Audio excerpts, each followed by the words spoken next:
고려로 떠난 72시간의 여행. 지금부터 72시간 동안 전통선을 타고 1123년송의 사신 서궁이 본 고려의 모습을 찾아 출발합니다. 대만 박물관에 있는 선화봉사 고려도경이라는 책이 세상에 나왔습니다. 이는 900년 전 고려시대 중국의 사신인 서궁이 고려를 방문하면서 고려를 기록한 책입니다. 책에는 고려의 생활상부터 해상항로까지 고려의 모습이 상세히 기록되어 있습니다. 국립해양문화재연구소, 부산국립해양박물관, 서남해안포럼, 인천일보, OBS 등 학계와 관계기관의 전문가들과 함께 조선통신사선을 재현한 전통배를 타고 사신들과 상인들의 항로를 추적했습니다. 백기를 찾는 여정을 지금부터 시작합니다.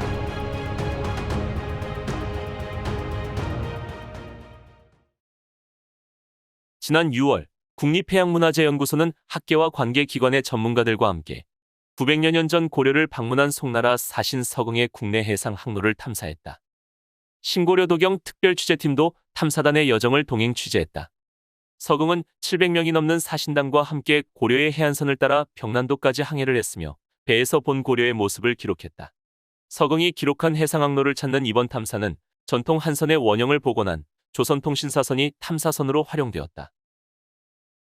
송나라 사신 일행이 1123년 고려에 왔던 그런 해이기도 합니다. 그래서 다시 900년 전을 더듬어서 그런 항로를 규명하고 한중수교 30주년을 맞이하여 다시금 그런 백길과 문화적 관계를 한번 재조명하고 싶다라는 의미에서 백길 탐사를 새로 시작하게 됐습니다. 목포 해양유물전시관 뒤편의 선착장에 탐사단원들이 모이기 시작했다. 탐사단 상견례가 있었다. 올라가셔야 돼요. 특히 흔들릴 때는 조금 지양을 해주시고 잘 잡으셔야 됩니다. 안전이 최고입니다. 일단 출항한 지 1시간이 흘렀다. 탐사선은 이미 목포 부근을 벗어나 바다 한가운데를 지나고 있다. 서궁 일행은 남풍을 받아 순조로운 항해를 이어가다 서남풍을 받자 돛을 올려 속도를 높이며 나아갔다고 기록했다. 명주를 출발하여 사흘 만에 가거도와 흑산도를 지나고 다시 사흘 만에 군산도에 다다랐다고 했으니 해풍을 이용한 항해술이 뛰어났음을 알 수 있었다. 갑자기 섬들이 탐사선에서 멀어졌다 가까워졌다를 반복하더니 순간 보이지 않는다. 주변으로 해무가 몰려왔다. 한치 앞을 분간하기 어려워졌다. 가시거리가 약 10m까지 줄어들더니 이내 시계 제로의 위험한 상황으로 돌변했다. 시계가 불안하니 항해사, 선장, 승조원들의 움직임이 부산한다. 배 있답니다. 배 한번 봐주십시오. 어디? 언제 발생할지 모르는 불상사를 예방하기 위한 긴장감이 느껴진다. 해무 사이로 검은 물체가 어른거리는가 싶더니 서서히 실체가 드러난다. 흑산도다. 해무와 구름에 덮인 흑산도의 원경이 신비한 듯 아름답게 다가온다. 흑산도항으로 들어가는 길에 흑산을 묘사한 서궁의 고려도경을 확인하며 선상토론이 벌어졌다. 장도하고 저 흑산하고 그 공간 자체가 그렇게 넓지가 않은데 그 배들이 이제 뭐 열지어서 이렇게 쭉 올라오더라도 그 배들이 다 이렇게 항해하기에는 좀 협소한 구간이지 않을까 그게 지금 생각되거든요. 대충 한 폭이 2km로 잡고 있어요. 지금 2km. 수온 변화로 인한 조류 해류가 충분히 변화가 됐을 가능성이 그렇죠. 900년 전에는 더 좁았을 가능성도 있을 것 같습니다. 뒤에 이게 홍도야? 요거 홍도예요. 뒤가 홍도. 탐사단은 흑산도항에 들어가 정박했다. 장판처럼 잔잔한 바다와 짙은 해무로 바다의 일면을 경험한 하루였다.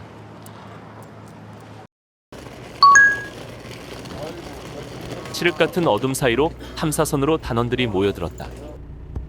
탐사선 운항을 책임질 대원들은 선박을 점검한다. 하시는 거예요? 예.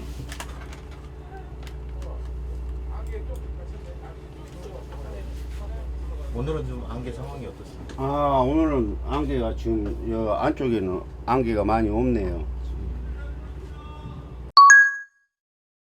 승선 인원 체크를 마친 탐사선은 5시가 되자 어김없이 흑산도항을 빠져나간다.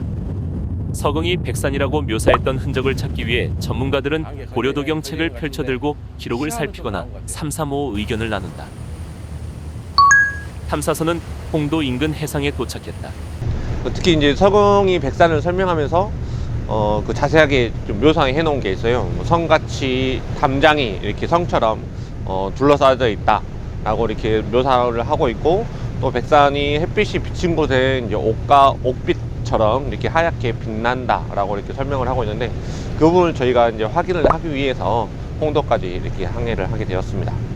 고려도경에 나오는 백산이라는 지명에 대한 해석이 아직 명확하지 못하다. 흑산과 백산이 있다고 하는데, 백산이 혹자는 장도다, 흑산도 옆에 장도다, 또 혹자는 그 홍도다, 이런 의견이 있는데 아마 그 큰 차이는 없습니다.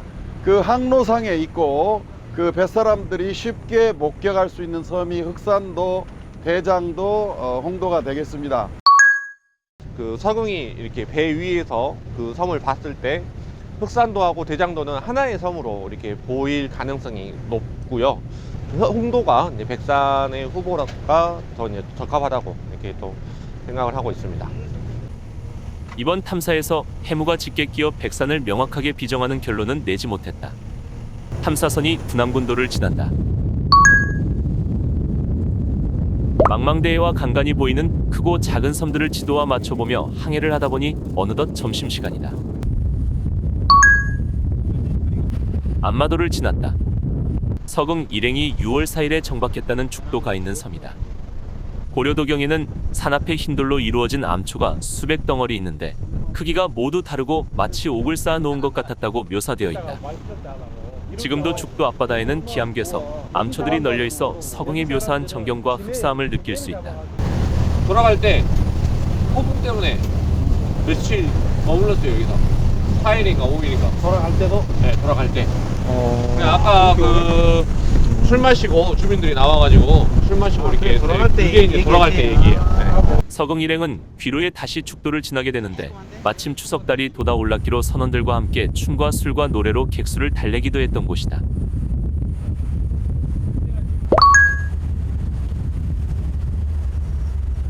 멀리 고섬섬이 시야에 들어온다. 부안군 위도를 말한다.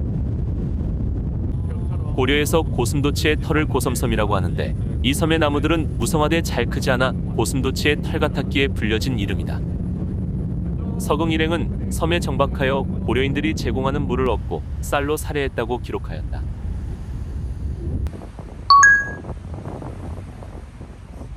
석양이 내릴 무렵에서야 인근 위도항에 입항하여 정박하였다. 오늘은 선상 숙박의 경험을 하게 됐다.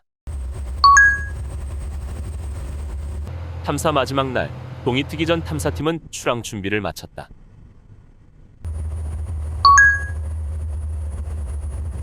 여섯 시 정각, 탐사선이 움직이기 시작했다.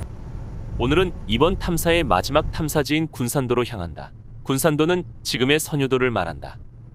1123년 6월 6일 아침 일찍 위도를 출발한 서궁 일행은 오전 8시쯤에 군산도에 정박했다. 군산도는 고려 조정에서 파견된 접반사가 송사신 일행을 공식적으로 맞이하는 공간이기도 하다. 당시 접반사는 삼국사기로 유명한 김부식이었다. 그 서궁 기록에 의하면 위도에서 하루를 더 가게 되면 군산도에 도착했다. 지금으로 말하면 선유도죠. 그래서 위도에서 선유도까지는 약 하루가 걸리는데 서궁이 정박했던 곳은 명백히 선유도입니다. 군산도 중에. 군산도도 굉장히 많은 섬으로 이루어졌기 때문에 그걸 위치 비정하기 위해서는 굉장히 까다롭다고도 생각할 수 있지만 그 망주봉이라는 굉장히 특징적인 그런 봉우리가 있었기 때문에 쉽게 찾아낼 수가 있었습니다. 고군산도 앞바다에 도착했다.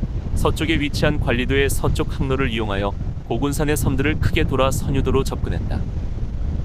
탐사선은 선유도 선착장 인근에서 더 이상 앞으로 나아가지 못했다. 양식장의 어구와 얕은 수심, 암초들로 인해 진입이 불가했다. 멀리 눈에 들어오는 선유도 망주봉을 뒤로하고 안전한 항로를 찾기 위해 뱃머리를 돌려야 했다.